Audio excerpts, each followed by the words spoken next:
Hi everyone, my name's Chris Whittemore. I've designed this game called Doodle-inks, Doodle-inks, and it is a roll and write game in which you will be drafting different shapes to create a golf hole using shapes to represent sand traps, water hazards, tree areas. And so during the building phase, the first phase of the game, you'll design your golf hole. And then in the second phase of the game, you'll actually be attempting to play the golf hole that you created and complete it from tee box to green in as little number of shots as possible. So what I want to do today is let's just go through how to set up the game, and then in a later video we can actually do a playthrough example. And by the way, I'll have the files linked in the description below so that you can print this out and try it yourself. I'd love to get your feedback on it. Okay, so the first thing you're going to need to do is download the player sheet and just print that out. I've printed mine in color, but which is recommended obviously because you have different colors here that you're going to be drawing. So print out the player sheet and put that to the side here. Let's position that just like that. I like to play the game with a couple of markers, green, yellow, blue, and then a marker for, or a pen for writing and crossing out different things. So you'll have these close by. Grab a couple of dice, 3 dice in green, yellow, blue. I'll set these over here also. The cards, let's start with the shape color cards. These are like a standard small, I don't know. What I've done is I've printed them double-sided, of course, laminated them, cut them out and put them in these sleeves. I'll link to the sleeves that I'm using. It just helps make the whole game feel pretty consistent here. So the shape color cards go 3 in a row. The order does not matter. So I'll just put those up here, make sure they're in the frame. And then we will create the other side of this grid with the shape size card. So 4, 5, 6, that represents a dice value of 4, 5, and 6. So let's put these in descending order here. Yeah, good. It's in the frame. Okay. And then I have these 2 special shape size cards. This one is a, you can draft this size 2 shape using a 1 or 2 die result. I'll put that right there. And then this one is, you can draft any one of these shapes with a size 3, or a 3 value. Put that right there. Okay.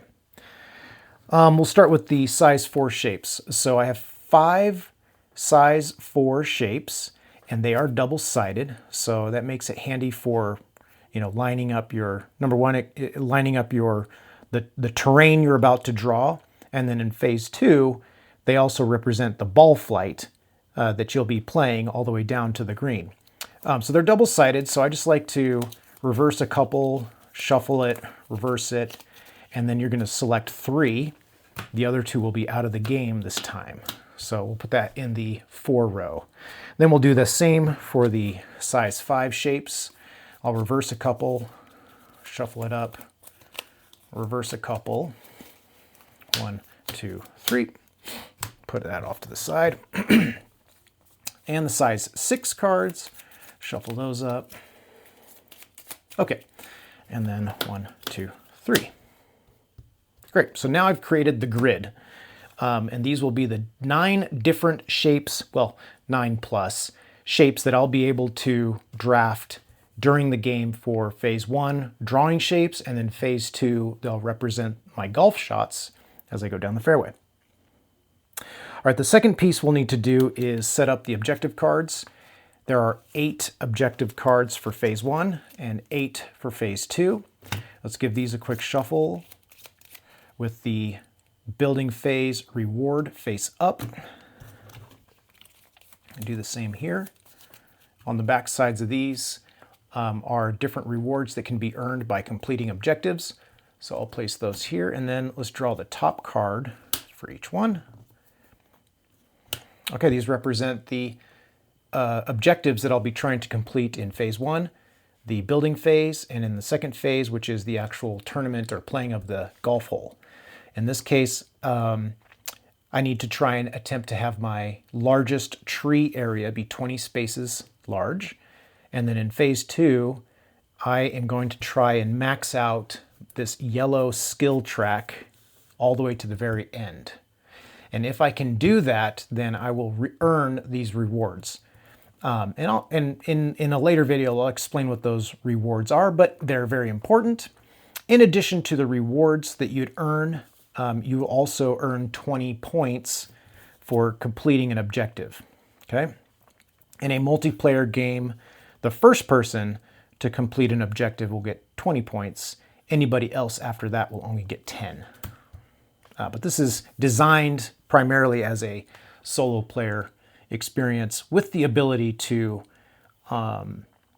actually unlimited players can play this as long as everybody has a sheet, and we'll get into the multiplayer variant later. Okay, so at this point, the setup is complete. We've created the grid with shape cards, shape color cards, the building objectives, and then we have our player sheet. We've got our utensils for rolling dice and for drawing shapes. Okay, that's it. In part 2 of the video, we'll actually do a playthrough. Till next time.